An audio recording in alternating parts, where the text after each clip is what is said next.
इस गहन चर्चा में आपका स्वागत है।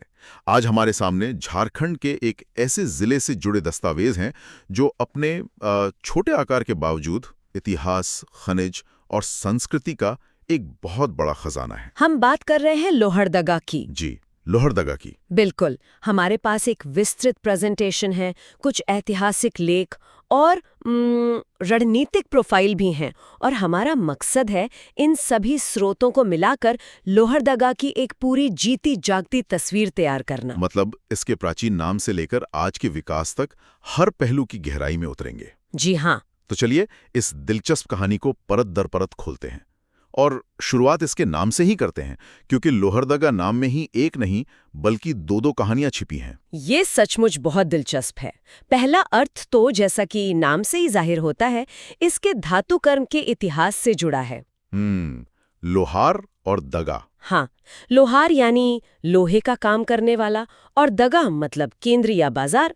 तो लोहरदगा का सीधा साधा मतलब हुआ लोहे के खनन और व्यापार का केंद्र। ये तो समझ आता है, एक तरह की औद्योगिक पहचान। लेकिन जो दूसरा अर्थ है वो तो बिल्कुल ही अलग है, कुछ भावनात्मक सा लगता है। आंसुओं की नदी। हाँ, और ये हमें बहुत पीछे ले जाता है, प्राचीन जैन ग्रंथों तक। अच्छा। उनमें भगवान महावीर की एक यात्रा का जिक्र मिलता है जहां वे लोरे अयादगा नाम की जगह से गुजरे थे। और मुंडारी भाषा में, जो इस क्षेत्र की एक प्रमुख आदिवासी भाषा है, इसका अर्थ है आंसुओं की नदी। अरे वाह! तो एक ही नाम के दो पहलू हैं, एक उद्योग का और दूसरा आध्यात्म और भावना का। बिल्कुल। यानी इस जिले की पहचान में हमेशा से ही ये एक तरह का विरोधाभास मौजूद रहा है। क्या इसका कोई ऐतिहासिक सबूत भी है, मतलब कि ये सिर्फ लोक कथा नहीं है? बिल्कुल है। मुगल काल में इसका महत्व इतना था कि अबुल फजल की मशहूर किताब आईने अकबरी में इस पूरे क्षेत्र को किस्मत ए लोहरदागा के नाम से दर्ज किया गया है। किस्मत ए लोहरदागा। जी, ये दिखाता है कि अकबर के शासनकाल में भी ये एक स्थापित प्रशासनिक इकाई थी। और आज इसकी एक और पहचान है, बॉक्साइट नगरी। हाँ, बॉक्साइट नगरी। तो मतलब इस जिले की पहचान धातुओं से ही जुड़ी रही है, पहले लोहा और अब बॉक्साइट। सही। और इन नामों के अलावा हमारे स्रोती कुछ और अनोखी बातें भी बताते हैं। जैसे कि एक तो ये कि 2011 की जनगणना के अनुसार ये पूरे झारखंड का सबसे कम आबादी वाला जिला है। सबसे कम आबादी वाला? जी। और दूसरी बात जो भूगोल के लिहाज से बहुत दिलचस्प है, ये खूंटी के साथ झारखंड के केवल 2 भू-आबद्ध मतलब लैंडलॉक्ड जिलों में से एक है। इसका मतलब इसकी सीमा किसी भी पड़ोसी राज्य से नहीं लगती? नहीं लगती। ये पूरी तरह से झारखंड के दूसरे जिलों से घिरा हुआ है। एक मिनट रुकिए, हमारे स्रोतों में एक ऐसी बात है जिसने मुझे सबसे ज्यादा चौंकाया। क्या आप कह रही हैं कि आज का जो विशाल शहर रांची है वो कभी लोहरदगा के अधीन था? हाँ। ये तो पूरी कहानी ही पलट देता है। ये कैसे हुआ? ये झारखंड के प्रशासनिक इतिहास का शायद सबसे रोचक अध्याय है। हुआ ये कि 1831-32 में जब इस क्षेत्र में कोल विद्रोह हुआ तो अंग्रेजों को लगा कि इस अशांत इलाके पर सीधी और मजबूत पकड़ बनाना जरूरी है। इसी के चलते 1833-34 में उन्होंने साउथ वेस्ट फ्रंटियर एजेंसी यानी SWFA नाम की एक विशेष प्रशासनिक इकाई बनाई। और इसका मुख्यालय लोहरदगा को बनाया गया। कितना बड़ा था ये इलाका उस वक्त? आप कल्पना कीजिए कि उस समय के लोहरदगा जिले में आज का पूरा रांची और पलामू भी शामिल था। ये एक विशाल कमिश्नरी थी। बाप रे। लेकिन फिर कहानी में एक मोड़ आया। 1843 में अंग्रेजों ने मुख्यालय को लोहरदगा से किशनपुर शिफ्ट कर दिया। किशनपुर जो आज का रांची है? जी, जो आज का रांची है। पर क्यों? सिर्फ प्रशासनिक सुविधा के लिए जैसा दस्तावेजों में लिखा है, या कोई और रणनीति थी? देखिए, ये सिर्फ सुविधा का मामला नहीं था। किशनपुर यानी रांची उस वक्त एक ज्यादा केंद्रीय और कह सकते हैं रणनीतिक लोकेशन के तौर पर उभर रहा था। अच्छा। वहां से पूरे छोटा नागपुर पर नजर रखना और सैन्य टुकड़ियों को भेजना आसान था, जबकि पहाड़ियों से घिरा लोहरदगा थोड़ा मतलब अलग थलग पड़ रहा था। लेकिन मजे की बात यह है कि मुख्यालय बदलने के बावजूद जिले का नाम दशकों तक लोहरदगा ही रहा। अच्छा। जी, आधिकारिक तौर पर नाम 1899 में बदला गया और तब इसे रांची जिला कहा जाने लगा। और फिर आजादी के कई साल बाद जाकर लोहरदगा को अपनी पहचान वापस मिली। हाँ, एक लंबे अंतराल के बाद 16 मई 1983 को लोहरदगा को रांची से अलग करके एक स्वतंत्र जिला बनाया गया। और उस पुराने गौरव का कोई निशान आज भी है? बिल्कुल है। आज जिस ऐतिहासिक इमारत में लोहरदगा नगर पालिका का कार्यालय है, वो कभी उसी विशाल कमिश्नरी के कमिश्नर का दफ्तर हुआ करता था। इतिहास की बात चल ही रही है तो हमारे स्रोतों में एक जगह का जिक्र है जिसे झारखंड की हल्दी घाटी कहा जाता है। ये नाम ही अपने आप में बहुत कुछ कहता है। ये है कोराम्बे, जो सिन्हा प्रखंड में पड़ता है। यहाँ छोटा नागपुर के नागवंशी राजाओं और पलामू के रक्सेल राजपूतों के बीच एक बहुत ही भीषण और निर्णायक युद्ध हुआ था। और इस युद्ध का नतीजा? इस युद्ध में नागवंशियों को जो जीत मिली, उसने हमेशा के लिए इस क्षेत्र में उनकी सत्ता को स्थापित कर दिया और छोटा नागपुर के इतिहास की दिशा ही बदल दी। तो ये जगह सिर्फ युद्ध की वजह से नहीं जानी जाती, इसका एक आध्यात्मिक पहलू भी है। बिल्कुल। माना जाता है कि 16वीं शताब्दी में महान वैष्णव संत चैतन्य महाप्रभु अपनी मथुरा यात्रा के दौरान यहीं रुके थे। अच्छा। और इसके अलावा यहाँ ऐतिहासिक महामाया मंदिर भी है। तो कोराम्बे में इतिहास, युद्ध और आस्था तीनों का एक संगम देखने को मिलता है। इस क्षेत्र में प्रतिरोध और संघर्ष की भावना सिर्फ मध्यकाल तक सीमित नहीं रही। लोहरदगा की धरती ने आजादी की लड़ाई के महान नायकों को भी जन्म दिया है। सबसे पहला और सबसे बड़ा नाम है वीर बुधभगत का। कोल विद्रोह के महानायक। जी, 1831-32 के कोल विद्रोह के। उनकी सबसे बड़ी ताकत थी गोरिल्ला युद्ध, जिससे उन्होंने अंग्रेजों को बहुत परेशान किया था। वो पहले ऐसे क्रांतिकारी थे जिनके सिर पर अंग्रेजी हुकूमत ने 1000 रुपए का इनाम रखा था, जो उस जमाने में एक बहुत बड़ी रकम थी। और उनका अंत भी बहुत दुखद हुआ। हाँ, 13 फरवरी 1832 को सिलागाई गांव में अंग्रेजों ने उन्हें घेर लिया और वे अपने बेटों हलधर और गिरधर के साथ लड़ते हुए शहीद हो गए। आज भी वो जगह एक स्मारक है। जी, आज उसी जगह पर वीर बुधु भगत सह हलधर गिरधर शहीद स्थल बना है, जो एक राज्य स्तरीय स्मारक है। वीर बुधु भगत के विद्रोह और 1857 के क्रांति के बीच लगभग 25 साल का फासला है। क्या इससे ये पता चलता है कि इस क्षेत्र में अंग्रेजों के खिलाफ असंतोष लगातार सुलगता रहा? निश्चित रूप से। और 1857 की क्रांति में ये चिंगारी एक आग बन गई, जिसके नायक थे पांडे गणपत राय, भंडरा प्रखंड के भौरों गांव से। जी, उन्होंने ठाकुर विश्वनाथ शाहदेव के साथ मिलकर मुक्ति वाहिनी नाम की एक सेना बनाई और उसके सेनापति बने।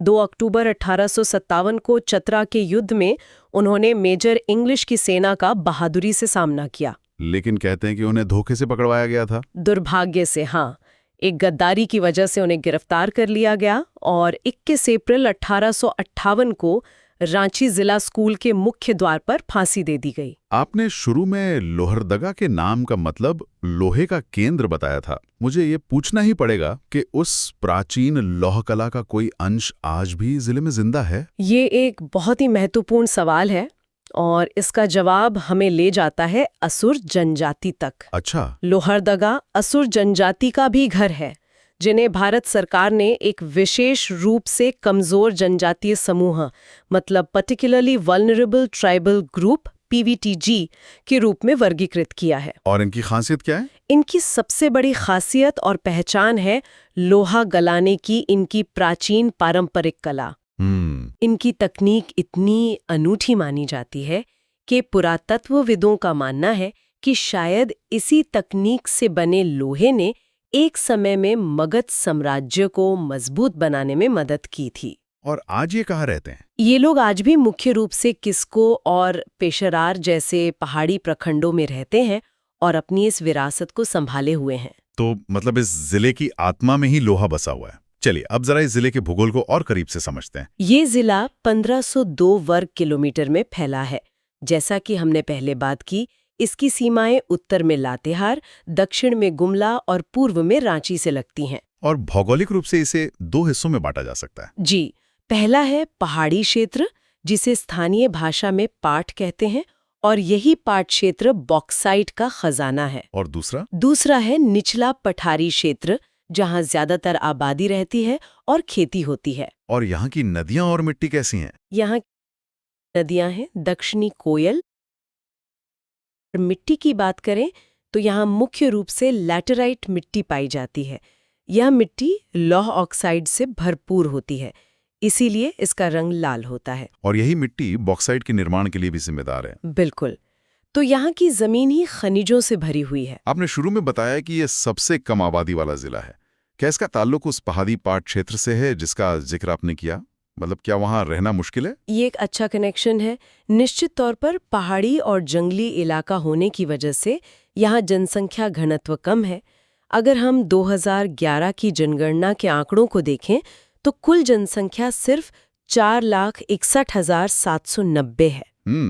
लेकिन कुछ आंकड़े बहुत सकारात्मक है। जैसे कि यहाँ का लिंगानुपात 985 है, जो झारखंड के औसत 948 से काफी बेहतर है। हाँ, ये एक अच्छा सामाजिक संकेतक है। जी। साक्षरता दर 67.61% है। लेकिन सबसे महत्वपूर्ण आंकड़ा है यहाँ की जनजातीय जनसंख्या का।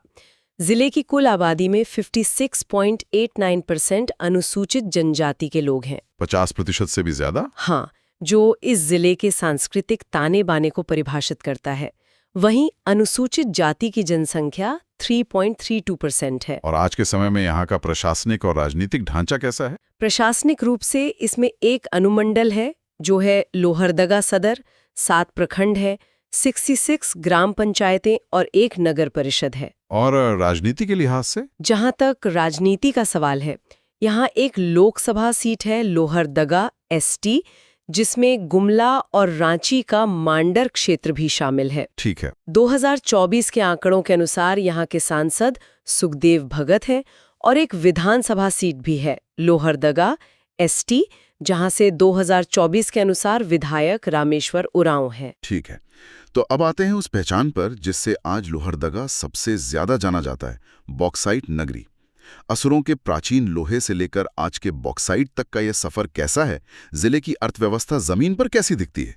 अर्थव्यवस्था के 2 मजबूत स्तंभ हैं और दोनों ही जमीन से जुड़े हैं, बॉक्साइट खनन और कृषि। यहाँ बॉक्साइट खनन के लगभग 16 पट्टे हैं, जिनका संचालन मुख्य रूप से हिंडाल्को करती है। बगरू पहाड़, पाखर और हिसारी यहाँ की प्रमुख खदानें हैं। और यहाँ से निकला हुआ बॉक्साइट जाता कहाँ है? यहाँ से निकला कच्चा बॉक्साइट देश की 2 बड़ी एल्यूमिनियम रिफाइनरियों में भेजा जाता है। एक मुरी, जो झारखंड में ही है, और दूसरी रेणुकूट, उत्तर प्रदेश में। और मैंने पढ़ा कि बगरू हिल में अयस्क को नीचे लाने के लिए रोपवे का इस्तेमाल होता है। जी, ये वहाँ की एक अनोखी तकनीक है। लेकिन हमारे स्रोतों के अनुसार 80% आबादी आज भी कृषि पर निर्भर है। तो क्या इस बड़े पैमाने पर खनन से किसानों की जीवन या पर्यावरण पर कोई टकराव नहीं होता? यह एक बहुत ही अहम और जटिल सवाल है। जाहिर है, जब इतने बड़े पैमाने पर खनन होता है तो उसके पर्यावरणीय और सामाजिक प्रभाव तो होते ही हैं। बिल्कुल। लेकिन साथ ही ये जिले के राजस्व और रोजगार का एक बड़ा स्रोत भी है। तो एक तरह से विकास और पर्यावरण के बीच संतुलन बनाना यहाँ की सबसे बड़ी चुनौती है। और कृषि में मुख्य फसल धान है? जी, धान मुख्य फसल है। और हाल ही में अर्थव्यवस्था में एक नई और कह सकते हैं मीठी चीज भी जुड़ी है।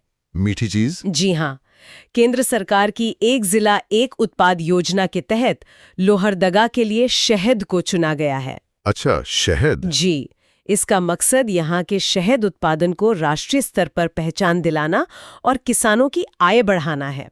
खनन और खेती से परे क्या यहाँ की प्राकृतिक सुंदरता भी लोगों को आकर्षित करती है? हमारे दस्तावेजों में कुछ खूबसूरत जलप्रपातों का जिक्र है। बिल्कुल, लोहरदगा में कई मनमोहक जलप्रपात हैं। सबसे प्रसिद्ध है लावा पानी। लावा पानी? ये पिशारा प्रखंड के घने जंगलों में है। इसकी खासियत सिर्फ इसकी 7 चरणों वाली बनावट नहीं है, बल्कि वहां तक पहुंचने का अनुभव भी अद्भुत है। और फिर भंडरा में निंदी जलप्रपात है, जो एक लोकप्रिय पिकनिक स्पॉट है। सेना में धरधरिया जलप्रपात अपनी ऊंचाई और शांत वातावरण के लिए जाना जाता है। और केकरांग भी एक सुंदर स्थानीय आकर्षण है। और इन प्राकृतिक नज़ारों के अलावा कुछ ऐसी जगहें भी हैं जहां आस्था और इतिहास का संगम होता है। हाँ, कई हैं। भंडरा में अखिलेश्वर धाम है, जो एक विशाल तालाब और चट्टानों से घिरा हुआ एक प्राचीन शिव मंदिर है। खकपड़ता में एक और प्राचीन शिव मंदिर है, जिसे भारतीय पुरातत्व सर्वेक्षण यानी ASI ने संरक्षित स्मारक घोषित किया है। यह अपनी अनूठी वास्तुकला के लिए जाना जाता है। और जाहिर है हम कोराम्बे और वीर बुधु भगत शहीद स्थल की बात तो कर ही चुके हैं। जी, जो अपने आप में महत्वपूर्ण पर्यटन स्थल है। तो इन सब को आज के संदर्भ में देखें तो लोहरदगा विकास की राह पर कहाँ खड़ा है? हाल के कुछ घटनाक्रम क्या हैं? जिला निश्चित रूप से महत्वपूर्ण प्रगति कर रहा है। 2023 में इसे एक बड़ा राष्ट्रीय सम्मान मिला। अच्छा, भूमि अभिलेखों के 100% डिजिटलीकरण के लिए भारत की राष्ट्रपति द्वारा इसे भूमि सम्मान प्लैटिनम सर्टिफिकेट से सम्मानित किया गया। ये तो शासन में पारदर्शिता की दिशा में एक बड़ा कदम है। बिल्कुल। और सामाजिक क्षेत्र में भी काम हो रहा है। किस तरह का? नीति आयोग की एक पहल के तहत जिला प्रशासन को मिली पुरस्कार राशि का इस्तेमाल कुपोषण से निपटने के लिए किया जा रहा है। वे ऑयस्टर मशरूम उत्पादन को बढ़ावा दे रहे हैं ताकि लोगों के भोजन में प्रोटीन की मात्रा बढ़ाई जा सके। ये तो बहुत अच्छी पहल है। और शायद सबसे बड़ा बदलाव जमीनी स्तर पर आया है।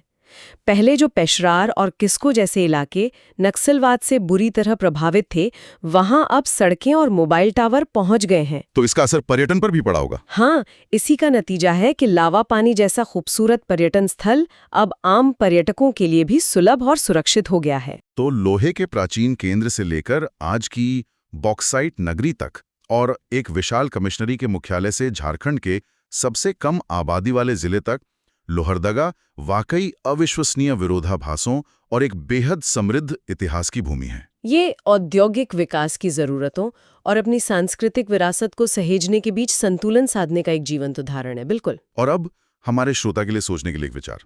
हमने असुर जनजाति के लोहा गलाने के हजारों साल पुराने पारंपरिक कौशल की बात की और साथ ही आज के विशाल बॉक्साइट खनन उद्योग को भी देखा। 21वीं सदी में जहां बड़े पैमाने पर औद्योगिकीकरण हमारी जरूरत है, वहां असुर जैसे समुदाय का पारंपरिक ज्ञान और कौशल वो कैसे अपनी जगह बना सकता है और फल फूल सकता है? क्या आधुनिक तकनीक और प्राचीन ज्ञान साथ साथ चल सकते हैं?